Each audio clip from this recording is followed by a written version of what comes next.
మిథున రాశి. ఈ మిథున రాశి వారు మృగశిరా నక్షత్రంలో మిగిలినటువంటి 2 పాదాలు, ఆరుద్ర నక్షత్రం సంపూర్ణంగా, పునర్వసు నక్షత్రంలో ఉండేటువంటి 1, 2, 3 పాదాల వారు మిథున రాశి వారి కిందకి వస్తారు. వీరి ఆదాయం 14, వ్యయం 2. అంటే చాలా గొప్ప ఆదాయం సమకూరే అవకాశం కనపడుతోంది. రాజపూజ్య అవమానాలు 4, 3గా ఉన్నాయి.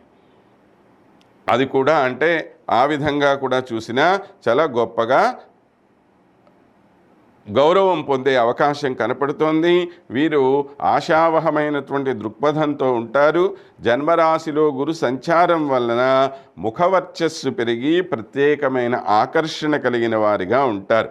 వీరు ఇతరుల విషయాల్లో అనవసరంగా జోక్యం చేసుకోకుండా ఉంటే మంచిది. ఈ సంవత్సరం వివాదాలకు దూరంగా ఉండాల్సిన అవసరం ఉంది. సంతానానికి వివాహాది యోగాలు కలిగే అవకాశం ఉంది. ఉన్నత విద్యలకి ఇతర దేశాలకు వెళ్ళేటువంటి అవకాశం కూడా కనపడుతూ ఉంది. గృహ విషయాలలో అనుకూలత స్పష్టంగా కనపడుతుంది.